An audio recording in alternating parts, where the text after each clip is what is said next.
Napag-iiwanan na naman po ang Senado. Abay, nauna na naman po itong House of Representatives. Ang Kamara, mababang kapulungan, naipasa na itong resolusyon na ito na magbabago sa ating saligang batas.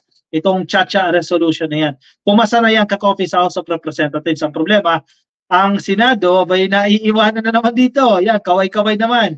Mukhang matagal pa po matatapos ng Senado yan. Kung tutusin dapat mabilis yan dahil 24 lang sila dyan Ang problema, tinutulugan ata Malinaw tayo dito ka-coffee sa direksyon. Gusto ni PBBM baguhin ang economic provisions lamang ng ating konstitusyon. Para mabago yan, kailangan mo ng Kongreso. Ibig sabihin, pag sinabing Kongreso, House of Representatives at ang Senado. Kahit meron na ang House of Representatives, kung wala pang bersyon ng Senado at wala pang BICAM, walang mangyayari, hindi iuusad. Sabay yan sila ka-coffee. Yung problema, natulog na naman ata ang Senado dyan. Subiri, shout out na naman.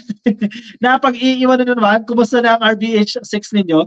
Ang House tapos na, ang RBH 7. Overtime kung overtime para mapag-usapan yan. Madinig talaga itong mga usapin na yan. Pero ang Senado, naku po. Ano nang mangyayari na naman dyan? Anyway, sige. Dito tayo sa House. Anong nangyayari sa House? Nasa political.com, House panel approves economic charter reform. Resolution pa lang yan. Ka-copy ha.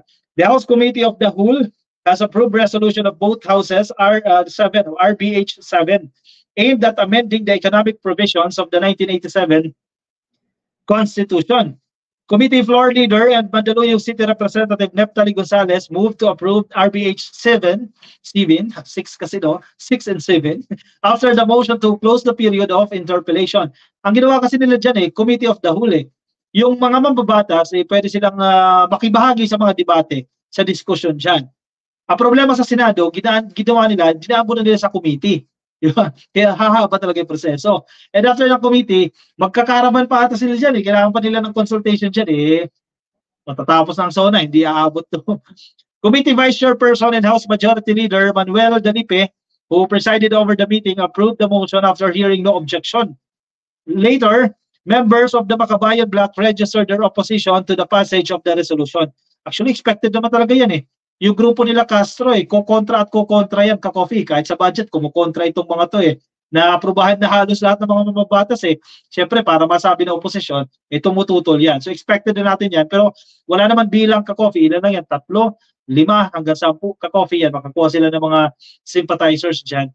Pero walang bilang yan as compared to 300 plus na mambabatas.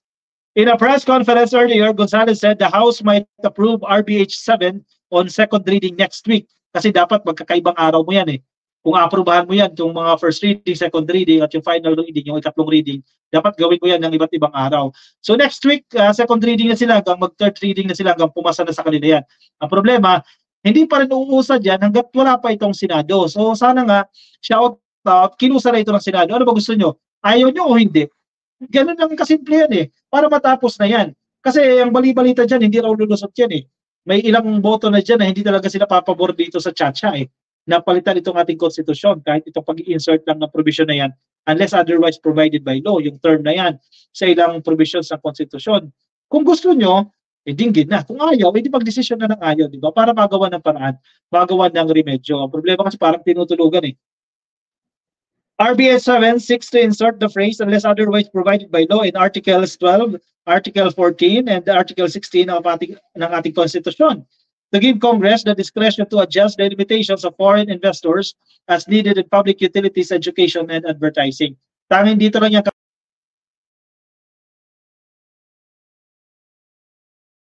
nangyayari dyan, ka-coffee. So, antay tayo. No choice tayo. Ganyan ang proseso. And again, lagi naman natin itong sinasabi, we have to respect the process. So kung ayaw ng Senado, mag-desisyon na kayo ng maaga ngayon na ayaw ninyo. Diba? Para magawa nga ng revenge yan. Man of War, thank you sa iyong pa-super sticker. Maraming salamat sa iyo, Man of War. Mirna Gutierrez sa lower house, maraming deserved na iboto na senador. Actually, yes. Pero hindi na nakakakuha ng sapat na boto kasi kailangan mo rin ng malakas na boto dyan Ang problema kasi sa house, maliit lang yung base mo dyan Kasi Congress lang, di ba? Congressional district, ilan lang yan As compared to Senate, national yung scope mo dyan. So medyo kailangan mo ng malaki talagang boto na makuha dyan. Pero mas maraming magagaling nandiyan sa House, no? House of Representatives na dapat ng Senador. Johnny Herna, na magmahalan po ang magkalaban sa politika. Yung iba, politics. Ang problema, hindi natin mawawala eh. Politics talaga yan eh.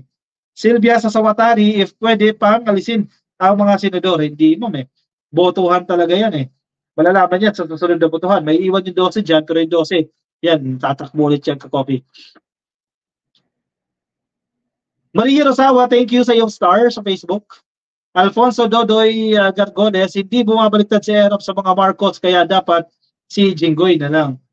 May boto rin niya si Jinggoy. Yun nga lang, ang tanong dyan kung kaya makakuha ng 13 boto. Di ba? Kasi kung magbobotohan sila dyan, numbers game pa rin yan. Penny Aban, mga senator ang hadlang sa pag-unlad ng bansa, lahat sila for self-interest lang. Hindi naman lahat.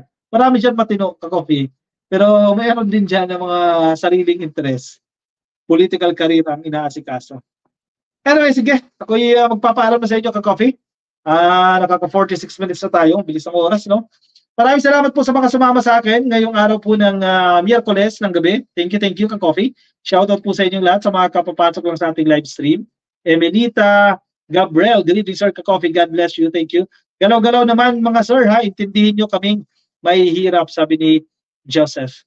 Okay, sige, baka nasa Facebook po kayo at hindi pa kayo naka-follow sa ating Facebook page, pasayin na lang po, click na lang po ng follow or like. At kung nasa YouTube kayo, click lang po ninyo ang subscribe. Alright, sige. Paalam sa inyo, ka-coffee. Maraming salamat po. Ingat po kayo. See you tomorrow, ka-coffee. Thursday night, alas 10 po ng gabi ang ating live stream. Every day po yan. Maraming salamat po sa pagsama sa akin. Thank you. Good night, everyone. Mga Baby Ruth, good night.